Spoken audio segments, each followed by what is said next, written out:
Buenas noches a todos, los saludo esperando se encuentren bien. Como ya se había acordado de acuerdo a la reunión que ustedes sostuvieron con el coordinador del programa, el propósito de esta actividad es buscar un espacio que nos permita medianamente atender al compromiso del módulo de psicopatología correspondiente al diplomado en psicología clínica. De manera pues que yo me remito en este momento a hacer algunas breves aproximaciones sobre el concepto de psicopatología, las formas en las que se entiende o se alude al mismo hoy y por lo tanto un poco cuál es nuestra aplicación en el hacer clínico propiamente dicho. Pues bien, respecto de la psicología hoy en día podemos establecer que está entendida como un área del saber de carácter descriptivo que se encarga de la lectura fenomenológica de signos y síntomas asociados al enfermar mental. En ese sentido, si ahondamos un poco en esta definición o en esta conceptualización mejor, entenderemos que frente a lo descriptivo, ya ese mismo hecho delimita el alcance mismo de la psicopatología, toda vez que lo que busca es fundamentalmente presentar, como su nombre lo indica, describir la forma mediante los signos y síntomas que la enfermedad mental se presenta. Esto en principio trata por lo tanto de un ejercicio que no busca explicaciones respecto de esta enfermedad, sino de sus formas de manifestación, o más bien pues como de la presentación de sus formas de manifestación, que posteriormente permite la clasificación de la misma y un nombramiento particular de ese enfermar mental. De ahí entonces que encontremos un listado al momento generoso de todas las formas en las que es posible denominar o nombrar los trastornos psicológicos. Entre ellos, por ejemplo, trastornos de la personalidad, trastornos depresivos, trastornos de ansiedad, dentro de los trastornos del estado del ánimo y ahí incluyendo pues el trastorno depresivo que les mencionaba hace un momento, la esquizofrenia y otros trastornos psicóticos, trastornos de inicio en la infancia o en la adolescencia, trastornos inducidos por consumo de sustancias, y podríamos enunciar una lista, como les decía hace un momento, bastante amplia, que incluso se modifica también de manera importante a partir de la nueva versión que nos presenta la APA del Manual Diagnóstico y Estadístico de los Trastornos Mentales, encontrando pues que se incluyen nuevas categorías, dentro de ellas por ejemplo el trastorno premenstrual o síndrome premenstrual, y otras categorías adquieren una posición un poco más independiente, como es el caso del trastorno obsesivo compulsivo, que estaba incluido en la categoría de los cuadros de ansiedad, o también los trastornos bipolares, que estaban incluidos dentro de la categoría de los trastornos del estado del ánimo, por solo mencionar o citar un par de casos. Lo que hace entonces que a este momento la lista de posibles trastornos sea más amplia y con ello pues una concepción de la condición humana con una importante tendencia que sus dificultades o las vicisitudes a las que se enfrente sean posibles de nombrar como trastornos mentales. Esto, como ustedes lo escuchan, bien puede representar una problemática que daría lugar a diferentes cuestionamientos. En ese orden de ideas, por ejemplo, preguntarnos qué se entiende por trastorno mental, cuáles son las condiciones que indican que efectivamente la persona presenta o responde a un trastorno mental, y otras variables que podrían participar en ello, como lo familiar, lo social, lo ambiental y lo personal mismo en términos de antecedentes médicos y psicológicos. Esto complejiza, pues, por lo tanto, la noción de enfermedad mental, y con ello otros asociados, o diría yo más que asociados, conceptos que realmente se convierten en el piso teórico fundamental de apreciaciones de este orden. Con ello me estoy refiriendo específicamente a conceptos como normal, anormal y patológico, toda vez que no toda condición que esté entendida como anormal por ese hecho en sí mismo deba ser pensada como patológica. En ese sentido, si con lo anterior nos estábamos refiriendo en el ejercicio descriptivo de la psicopatología a formas muy próximas de un modelo que hoy impera de carácter estadístico, donde todo aquel que no corresponde a lo que se espera para la media poblacional es considerado como anormal y por lo tanto patológico, con relación a ello, pues encontramos finalmente otro tipo de reflexiones que presentan connotaciones o variaciones mismas en esta conceptualización, e incluso podrían presentarse en abierta oposición a esta forma estadística de entender estos conceptos que les acabo de mencionar: normal, anormal y patológico. Caso específico, por ejemplo, Michel Foucault, quien, frente a toda la revisión que él ha hecho de la locura, de la aparición de la locura en la humanidad, y con ello las aproximaciones o los desarrollos mejor de dichos conceptos, ha terminado por plantear una relación respecto de lo normal, no solo en lo que, y de lo anormal, por lo tanto, no solo en lo que corresponde a la condición humana propiamente, sino también como algo generado, autosostenido por la misma sociedad. Me explico. La sociedad contemporánea nos ha llevado a relacionarnos con el malestar y el dolor de tal forma que, frente a la más mínima aparición del dolor, el umbral es cada vez más bajo y por lo tanto con ello la búsqueda de la eliminación de este dolor o de este malestar, de manera que pueda ser entendido precisamente por qué cada vez es mayor la lista de trastornos mentales. Cualquier malestar, por mínimo que sea, pareciera ir en vía de lo normal o esperado para la vida humana. Con relación a eso viene una propuesta opuesta que viene a decir, pues no, la enfermedad, la muerte misma es natural a la existencia humana.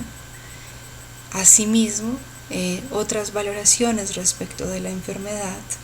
propiamente lo que nos convoca, que es la enfermedad mental, y a ese respecto lo que viene entonces a plantear Michel Foucault es, pues la enfermedad mental no puede ser leída en la misma lógica de la enfermedad orgánica, toda vez que tiene constituciones distintas y aluden al funcionamiento psíquico del individuo, lo que daría a entender que la enfermedad, por ejemplo, o lo que fuese a nombrarse como enfermo, no fuera en sí mismo el trastorno depresivo, toda vez que el enfermar se encuentra inscrito como condición natural en la existencia humana, sino lo que la persona logra con eso. Y con ello, pues, en el desarrollo de sus propuestas o de sus tesis, plantea que en el nodo de estas formas del enfermar mental de cada individuo, que además debe atender a condiciones subjetivas, que no es lo mismo que subjetivistas. Decir con subjetivos es que valoran al individuo en particular, en su constitución en particular, y con ello un poco lo que podríamos valorar como condiciones heterogéneas respecto del enfermar mismo. Un centro organizador de todas esas manifestaciones psicológicas, que es lo que se nombra como la angustia, entendiendo que la angustia no puede ser vista igual a como se entiende el temor o el miedo, en tanto la angustia en sí misma no tiene objeto y se convierte pues en un elemento de carácter psíquico difícil de asir, porque en el miedo puede haber angustia, pero el miedo no por eso es la angustia, ¿sí? Lo mismo en el temor puede verse reflejada la angustia, pero no por ello el temor deba ser entendido igual a la angustia. Y con ello, además, en el desarrollo pues de esta misma idea, luego nos presenta una relación inmanente que existe entre el individuo y la sociedad misma, planteando entonces un poco como que la relación es una relación circular en la que la sociedad es la generadora de la enfermedad. Una vez el individuo da cuenta de manifestaciones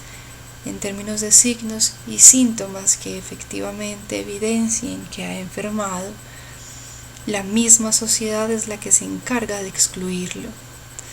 De manera que esto, como les decía hace un momento, se convierte en una especie de relación cíclica en donde la sociedad es a su vez causante de la enfermedad y excluyente del individuo enfermo, lo que complejiza un poco pues esa referencia misma a la condición patológica y a esa relación entre individuo y sociedad y las demandas que desde allí se establecen. Con ello estaríamos entonces encontrando que frente a la comprensión del enfermar mental, propiamente entonces al ejercicio de la psicopatología, pueden encontrarse dos modelos. El modelo estadístico, que entiende que la norma se establece como norma por la regla, es decir, por el promedio, y un modelo naturalista que plantea allí un equívoco al plantear que la norma es norma por la regla, sugiriendo que todo el que se encuentre en el promedio responderá a la normalidad. Y con ello plantear además que la enfermedad en sí misma es natural a la condición humana, que es natural a la condición humana experimentar estados depresivos o estados de exacerbación del ánimo mismo, porque no es posible pensar la existencia humana de una forma lineal, toda vez que estamos sujetos a múltiples variables en términos relacionales, en términos evolutivos incluso, y que en esa misma relación con la vida, que es mucho más amplia que la condición de la vida humana misma, pues habrán movimientos naturales o factibles de esperar. Pues bien, con esta breve referencia que hacemos un poco a las nociones de psicopatología y con ello conceptos como normal, anormal y patológico y los dos modelos posibles de aproximación a ellos, pues entramos a ver que la condición pues más imperante en este momento para el hacer del clínico, del psicólogo, es pues una demanda desde el lado de lo estadístico, por las mismas reglamentaciones que nos rigen, bien sea desde la Organización Mundial de la Salud o desde la Asociación Americana de Psiquiatría, pero en cualquiera de los dos casos los manuales están construidos con bases estadísticas, cuyas sustentaciones diagnósticas a su vez nos llevan a determinar la presencia o no de un diagnóstico solo con base en el cumplimiento de criterios diagnósticos. Eso quiere decir que si usted se sienta con Juan y Pedro tienen depresión, la condición diagnóstica para determinar esto sería el cumplimiento de unos criterios. Entre ellos, por ejemplo, pues el aminoramiento de la actividad cotidiana, la presencia de estados afectivos que se evidencian de forma decaída en el sujeto, alteraciones en el sueño, en la alimentación, llanto frecuente. Y en ese caso, tanto Pedro como Juan tendrían la misma depresión. Pero esta concepción de psicopatología deja por fuera los significados e incluso las razones o las causas por las que Pedro llega a enfermar y por las que Juan llega a enfermar, aun cuando ese enfermar en sí mismo tenga el mismo nombre, porque no es, pese al cumplimiento de unos mismos criterios diagnósticos, de ninguna manera la depresión en Juan es la misma que la depresión en Pedro, toda vez que las significaciones que están detrás de este diagnóstico también son distintas. Y es ahí pues donde logra, digamos,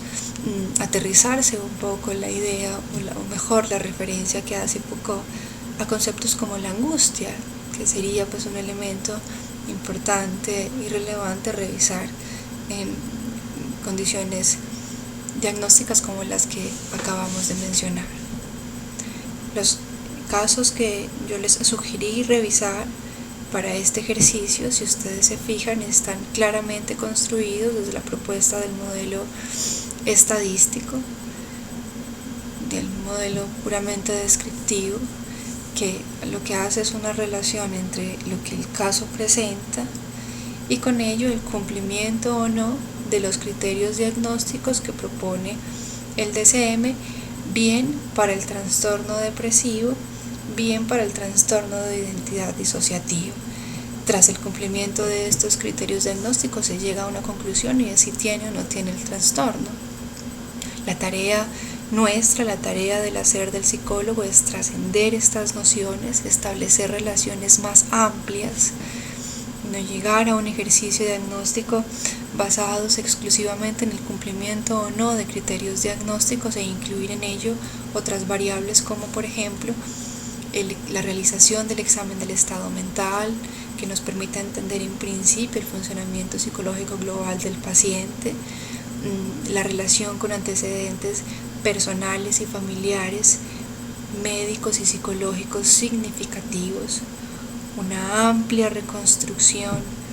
de las manifestaciones sintomáticas de ese paciente e incluso todas las construcciones que alrededor se puedan hacer de ese síntoma y de la forma como se organiza ese síntoma y las reacciones que en el transcurso de esa persona ha venido teniendo mientras pues ha venido manifestando también dicho síntoma. ¿Para qué? Para que quien se encargue de hacer el diagnóstico sea realmente usted, como clínico, como poseedor de un saber específico, y no el manual, porque el manual lo que llevará es a una mera clasificación donde todos con mayor tendencia serán posibles de ubicar en tal o cual trastorno e incluso presentar múltiples trastornos por la relación que es posible establecer de premorbilidad o comorbilidad o subsidiariedad entre los trastornos mismos, ¿sí? Además de eso, pues estos casos están también basados en un modelo multiaxial que era la propuesta para el DSM-4, donde por un lado se hacía un diagnóstico de los trastornos clínicos, todos excepto trastornos de la personalidad y retraso mental. Luego eje 2, donde se encuentran precisamente estos dos trastornos que estos dos cuadros de trastornos que acabé de mencionar, trastornos de personalidad y retraso mental. Enfermedades médicas asociadas como tercer eje. Como cuarto eje, la relación con condiciones ambientales. Y finalmente la escala global, que medía la alteración clínicamente significativa. En tanto, la afectación en las áreas sustantivas del individuo, lo personal, lo social, lo laboral o académico, lo familiar, y tras la pérdida de la funcionalidad, pues por lo tanto también mayor grado de afectación. No así en el DSM-5, pues porque hay ciertas formas de este análisis que se reevalúan, no se realiza un análisis multiaxial sobre estos 5 ejes, sino que se rescata pues incluso digamos que en una misma matriz, tanto los trastornos clínicos como los trastornos de la personalidad, se relaciona las enfermedades médicas que pudiesen aparecer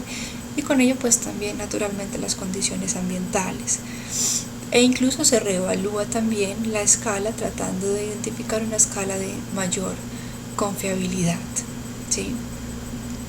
De manera pues que la invitación a partir de esta breve referencia es a que precisamente tengamos un ejercicio más riguroso, toda vez que hay condiciones en las que bien las manifestaciones del paciente pudieran presentar formas muy similares a lo patológico, en realidad lo que pueden estar dando cuenta es de la adaptación psíquica que el individuo logra hacer frente a la perturbación. Y ahí ya hay una condición que evidencia no solamente los recursos de los que dispone la persona, sino también las respuestas de un psiquismo frente al malestar o frente al sufrimiento, ¿sí? Y por lo tanto las diferentes formas de adaptación que está intentando generarse. Que como les decía entonces, la invitación a partir de esta breve referencia es a que precisamente pues haya una aproximación a lo psicopatológico donde sea usted quien con su criterio clínico y la relación a todas estas variables que estamos mencionando llegue a una construcción diagnóstica mucho más compleja, mejor elaborada, que no responda meramente a criterios diagnósticos, que reconozca todos los elementos que pueden participar en la constitución de una persona, incluyendo el enfermar mismo, de manera que cuando se llegue como hipótesis diagnóstica propiamente a un trastorno es porque se ha hecho todo un ejercicio de análisis que ha permitido descartar otras opciones. A partir entonces un poco de esta breve presentación, lo que les propongo es entonces que hagamos un ejercicio comparativo, donde ustedes revisen, reflexionen sobre lo que aquí se menciona, que probablemente algunos de ustedes ya habrán escuchado referencias similares en sus cursos de psicopatología, lo relacionen y lo contrasten con la forma de diagnóstica que aparece en los casos que sugerimos revisar, y a partir de ahí pues hagamos una breve conversación a través pues como del correo, podamos pues comunicarnos entre todos mediante estas formas o medios de comunicación. Les dejo un saludo especial y con cariño. Espero que esto pueda un poco solventar lo que queda en falta respecto del módulo de psicopatología. Les reitero que en la Facultad de Ciencias Sociales y Humanas podrán encontrarme y que en la medida de las posibilidades pues de necesitar algo yo trataré de ampliarles la información correspondiente a estas áreas pues del saber. Hasta luego.